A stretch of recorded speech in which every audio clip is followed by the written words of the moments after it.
Fala galera, Prof. Rei aqui mais uma vez e hoje vamos para uma aula super especial. Vamos trabalhar novamente com matemática financeira, agora falando sobre juros compostos. Então não sai daí que após a vinheta a gente começa aí. Solta a vinheta!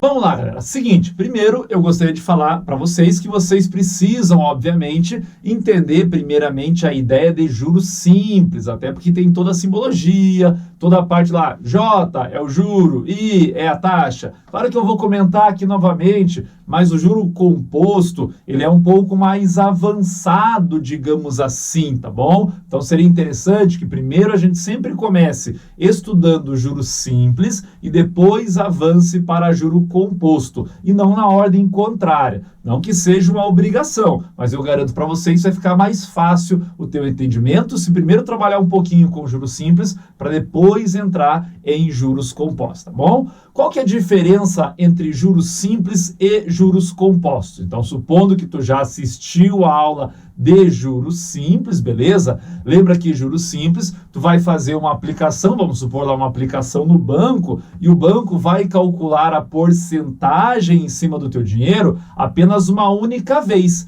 E depois disso, vai ficar sempre repetindo esse mesmo valor. Então, suponha assim, ó, que lá no primeiro mês, tu colocou um dinheiro e ele rendeu para ti lá R$30. No segundo mês, vai render os mesmos R$30. No próximo mês, os mesmos 30. No próximo mês, os mesmos 30. E assim por diante. Diferente de juros compostos. Juro composto, o pessoal fala assim, ó, professor, juro composto é aquele que é juros sobre juro. Por que o pessoal fala que é juros sobre juro? Porque após o primeiro rendimento, o que a gente faz? A gente junta com o nosso valor inicial e faz o cálculo da porcentagem em cima desse novo total. O nosso total, ele vai modificando a cada intervalo de tempo. Então, se eu faço uma aplicação que vai me render mensalmente, digamos assim, a cada mês, significa que é feito um cálculo em cima de um novo valor, porque a gente pega o valor inicial mais o quanto ele rendeu no primeiro mês. Ele gera um outro montante e assim sucessivamente, tá bom? A gente vai tentar entender esta ideia através de exemplos. Então vamos supor o seguinte, ó, vamos supor que a gente tenha para fazer uma aplicação um valor de R$4.000, beleza? E vamos aplicar em um banco onde a taxa é de 10% ao mês. Então o que acontece? A gente vai calcular esse valor de 10% em cima dos nossos 4.000 ali. Então o que acontece? Vamos lembrar que 10%, vou até deixar anotado aqui, ó, 10% porcentagem é 10 sobre 100, ok? Que seria a mesma coisa que 0,1. Sobre por que 0,1? Corta aqui, ó, corta, fica 1 sobre 10. Então, para fazer o cálculo, vai ser sempre assim, ó. No primeiro mês, o quanto vai render? No primeiro mês, vai ser lá 0,1, que é a nossa taxa, vezes o valor de 4.000, ok? 0,1 vezes 4.000 vai dar exatamente 400. Maravilha, galera? Exatamente 400. Agora, o que eu faço com esse 400? Esse 400 é o rendimento apenas do primeiro mês. Então, o que a gente vai fazer? Vai pegar esse 400 e somar com o valor inicial. Significa que, se eu fosse retirar do banco após um mês, eu receberia 4.400, ok? Isso caso eu fosse retirar exatamente após um mês de aplicação. Professor, mas eu quero deixar mais um mês. Então, o que vai fazer? Vai pegar os mesmos 10%, ou seja, 0,1, só que agora vai ser calculado em cima, não mais de 4.000, em cima de 4.400. Então, tu vai calcular a porcentagem em cima do novo valor. Isso aqui vai dar quanto? Isso aqui vai dar 0,1 vezes 4.400, dá 440. Ou seja, ele já não rendeu a mesma coisa que foi no primeiro mês. Quando no primeiro mês Eu tive um rendimento de 400 no segundo mês, rendeu 440. Daí o que acontece? Se eu quero retirar do banco no segundo mês, a gente vai ter os 4.400 que já tinha rendido, mais o 440, ok? Então isso aqui vai gerar quanto para a gente aí, galera? Isso aí vai gerar o equivalente a 4.840. Então 4.840. Esse seria o valor que eu iria retirar caso eu deixasse aplicado durante 2 meses. Professor, e se eu quiser aplicar durante 3 meses, o que vai acontecer? A taxa de juros não muda, tá bom? O que muda é o quanto a gente vai ter aplicado, porque é acumulativo. Por isso que a galera fala que é juro sobre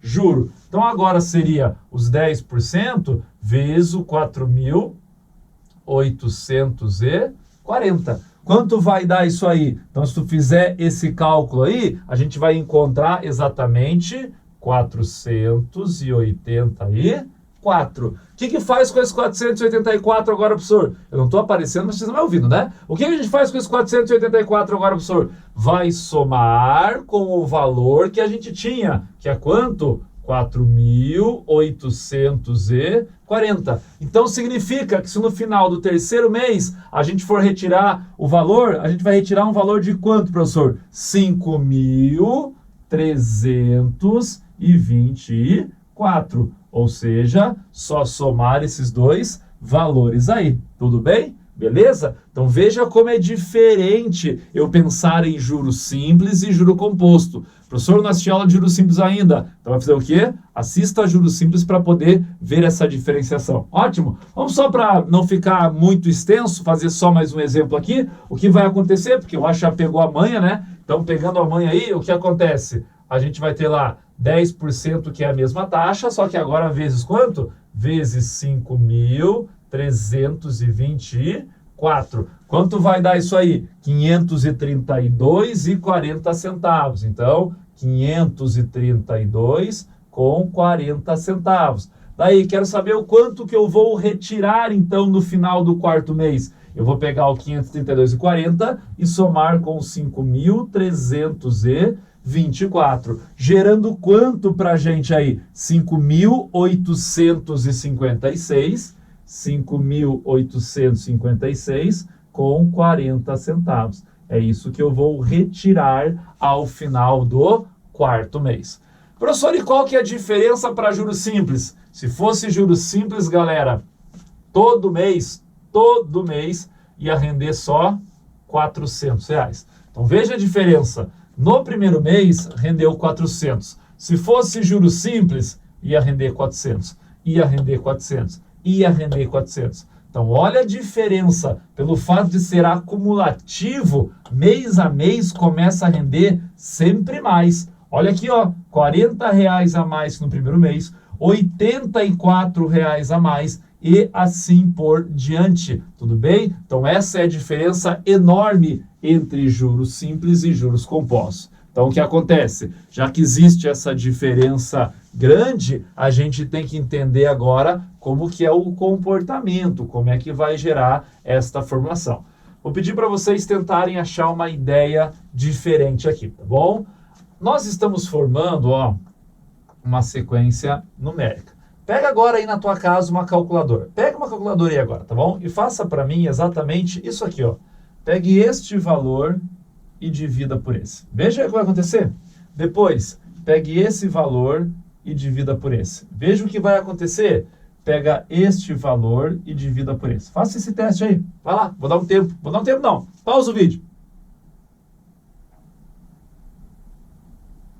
É para quem não pausou, fiquei pausado também. Então, veja exatamente o que vai acontecer quando a gente fizer esses valores aí, ou seja, essas divisões aí. Tu vai encontrar exatamente 1.1, aqui vai encontrar 1.1 e aqui vai encontrar 1.1. Espero que tenha feito. Mais legal quando a gente faz, se não pega a resposta pronta, tá bom? Se a gente fizer essa divisão, vai dar exatamente a mesma. E aí a gente tem uma sequência onde de um termo para o outro a gente tem essa razão Lembra? Olha aqui, ó. Então significa o seguinte, se eu pegar 4.400 e multiplicar por 1,1, eu vou chegar em 4.840. Se eu pegar 4.840 e multiplicar por 1,1, eu vou chegar em 5.320. Se eu chegar aqui em 5.320 e multiplicar por 1,1, vou chegar exatamente em 5.856,40. O que é isso, então? Isso mostra pra gente que nós temos uma sequência, lembra lá? Tu já estudou sobre isso, chamada de progressão geométrica. Então a gente tem um formato exatamente como uma progressão geométrica. E a partir da onde a gente começou a nossa projeção geométrica? A partir do primeiro valor. Então nós começamos a nossa PG lá, ó, a partir do 4.000. Entende isso? E daí, para cada valor seguinte, ó, basta pegar 4.000, multiplicar por 1,1, chega nisso. 4.400 vezes 1,1 chega nisso. 4.840 vezes 1,1 chega nisso. Faça aí no teu caderno aí, pega a calculadora. Vai verificar exatamente essa ideia.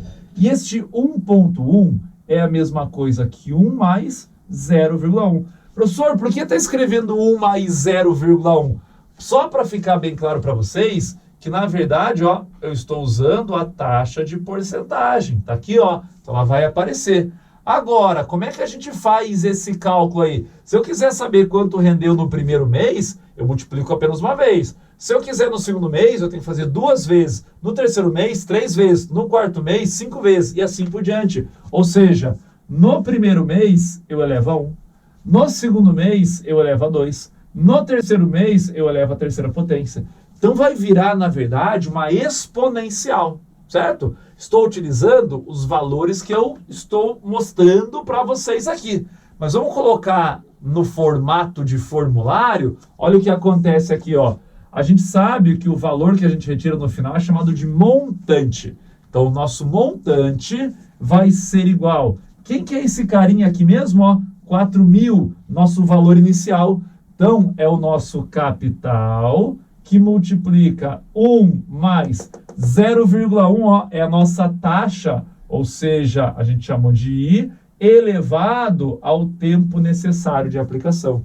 Pronto, aqui está a fórmula de juros compostos, uma estrutura de exponencial. Vale até a pena vocês darem uma olhada novamente na aula de exponencial, que depois, se tu precisar construir um gráfico, alguma coisa, tu sabe inclusive como lidar, tá bom? Só colocar os nomes aqui, vamos só lembrar dos valores, ó. Este M é chamado de montante, maravilha. Este C, ele é chamado de capital. Este I é a tua taxa e o T passa a ser o teu tempo. Mesma coisa que eu te expliquei lá para juros simples, o teu tempo e a taxa sempre deve estar na mesma unidade. Então aqui, por exemplo, ó, usei ao mês, certo? Então se eu quiser chegar direto nesse quarto resultado aqui, meu valor inicial é de 4.000. 1 mais 0,1, porque é 10%. Não esqueça que a porcentagem tem que ser utilizada na forma decimal, elevado ao tempo. Então, colocaria aqui, no lugar do T, 4. É só um pouquinho ruim de fazer a conta, até por isso que eu falei, pega uma calculadora aí, porque muitas vezes são números chatos, potência, daqui a pouco tem que fazer uma potência muito grande. O que salva a nossa vida é que a prova sempre vai fornecer dados. Então, se eu tiver que elevar a 12, a 15, a 13, sei lá, qualquer valor um pouquinho grandinho que seja, a prova normalmente vai trazer informações necessárias para que tu não precise fazer na calculadora. Vamos lembrar, estou fazendo uma prova de vestibular. O vestibular não permite o uso de calculadora. Então ele também não vai exigir que vocês façam alguma coisa onde esse tempo seja muito grande. Então ele fornece normalmente o valor. Ah, considere que 1,1 elevado a 12 vale tanto.